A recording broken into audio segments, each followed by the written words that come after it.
Hello, everybody. Hello, hello, hello, hello, everybody. Uh, we're going to talk about Mars today.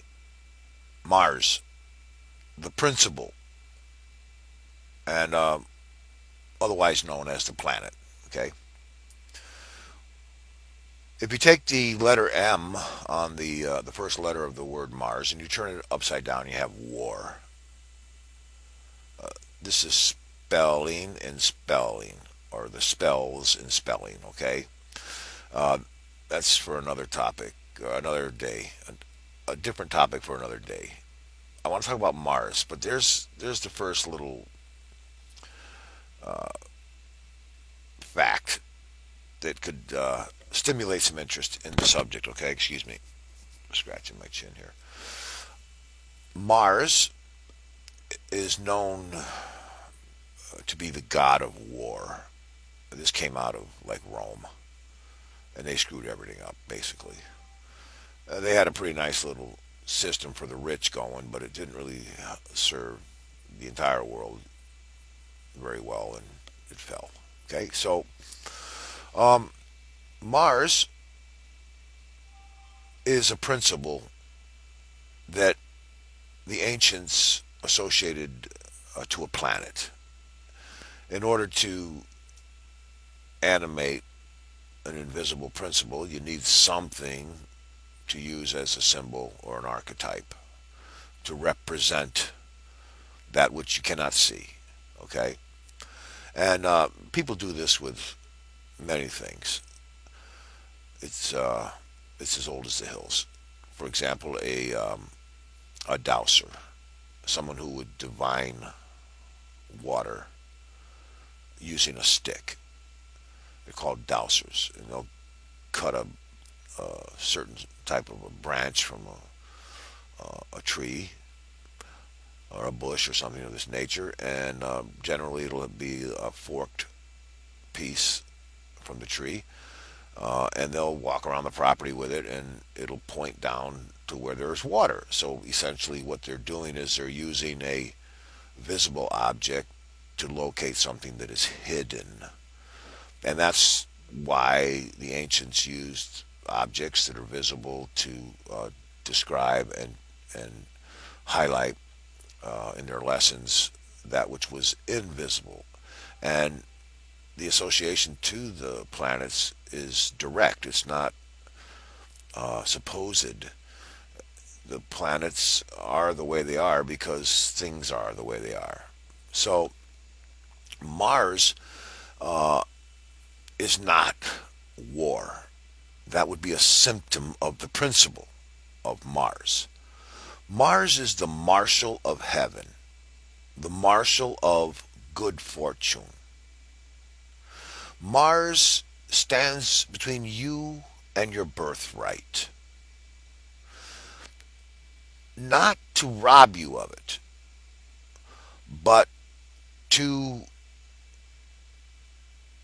cause you to raise yourself up to a standard, the standard by which you would be eligible to receive your birthright. And you have one. You are a child of the great abundant mother that birthed everything into existence. And by being a progeny of this great principle, you are an inheritor of everything that you could imagine. Uh, you are, in a sense, a child of um, a queen and have a rightful inheritance to the queendom, okay, a kingdom actually. Let me explain that. There are no kings, there are only queens and knights. And together they make up a kingdom.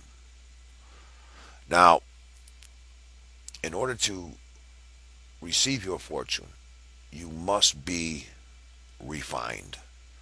Because in your hands, as they are now, meaning in your minds, in the capturing of things by your mind and the doing of those captured things by your hands, you would destroy yourself and creation itself if you had an unbridled access to your full potential. And knowing this, uh, having been birthed from mother who is all potential, both good and bad, she knows that without constraint, rules, learning, lessons, discipline, structure, that her children, her progeny, would destroy themselves in the world that they were born into. This cannot be. So we were sent into time from space, from unlimitedness into limitedness, into the place of limitations. That's this place. And here in tarot, I'll show you the Tower card. Now, in tarot, this is a card that is an archetype or a representation of the principle of Mars. And here we see the Tower of Babel being struck by what appears to be lightning. But if you'll notice, the lightning is in the form or the shape of a W, which could be construed as war, or if it was upside down, Mars. And what's happening here is the Marshal of Heaven is uh, striking the structure that these two were building. And these two are Jack and Jill, by the way. There's the crown that comes tumbling down, and Jack and Jill falling down. So Jack goes up the tower, up the hill, builds up, through mundane and secular mind, animal mind, lower human mind, builds up things in order to get to fortune, and they're not worthy of receiving the birthright. So they have to be tested for their integrity, and upon the test, they fail. This is Mars. This is the Marshal. Before you can build up or aspirate or get into the heights, the higher levels, your structure has got to be built correctly. And the lesson of the Tower of Babel is that um, any attempt to penetrate the mysteries of heaven or your own fortune and your own life and your birthright, especially to receive your destiny, any attempt to do that other than going through the proper chain of command, the proper channels, will be met by Mars, who will test the effort, the work, and if it is found lacking, will destroy it as a result of the very test that it, in other words, this is the underwriter laboratories test. Okay, you say you have an invention, and they're going to take that invention and do things to it you wouldn't do to it. They're going to twist it, bend it, shake it, break it, and they want to see its breaking point. And they're going to see if it has integrity, if it's whole, if it's complete, if it cannot be broken. And that would mean that it has integrity and it meets the standard. And that's why Mars is there. And so everything in your life that you fail at, it's because you're not building it right. You're not building it with the right intentions. You're building it to build up your earthly existence, and you're missing the motion of your spiritual and earthly, combined existences. So here we have Jack and Jill going up the hill to fetch a pail of water, probably to put that fire out. Uh, but everybody knows that water flows downhill. There's the folly of Jack, the rational brain. So Jack goes up the hill. The rational mind would go up a hill to fetch what everybody knows flows downhill. Water flows downhill. So, oh, Jack. But anyway, the rational mind, the smart guy, will outsmart himself. So the rational mind or super intelligence is not the way to go. Because in doing so, you will lose what you built. You will not gain your crown to the kingdom that you seek, or whatever it may be, a car, a job, a mate. These are all crowns. And Jill will come tumbling down and follow. And so that's your destiny, and Jill is is actually the good guide. So that's part of the explanation. But this is a symbol of Mars in tarot, and Mars is not the god of war. war is a symptom of the principle of advocacy that Mars represents. Mars is the advocate, the devil's advocate. You say you want something. You say you deserve it. Mars is going to find out if that's true or not in the interest of heaven. So Mars is going to be the devil's advocate, even though Mars is not the devil. Mars will take the position of opposition to your work in order to test it for its integrity, to see if it meets the standard that would qualify it, your work, your efforts, your belief, your life, to receive the rewards that are due to you. Now, in the world card, we see your fortune. We see it guarded by a wreath, a veil, a circle. There is mother, mother's milk, the breasted one who nursed you into existence. She is there. She has your birthright, but she is pure, and you are not. You are both pure and profane, and you must decide what you'll be.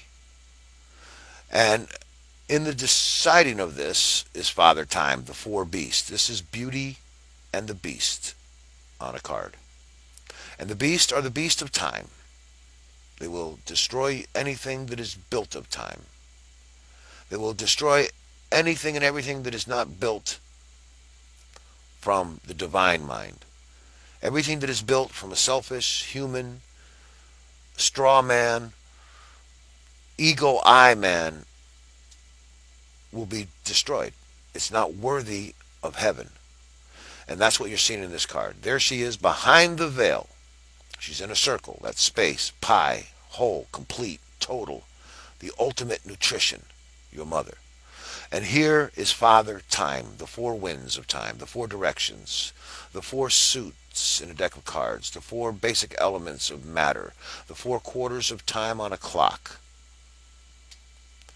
the four gospels, the four evangelists, the four dead precedents on Mount Rushmore, the four precedents of existence.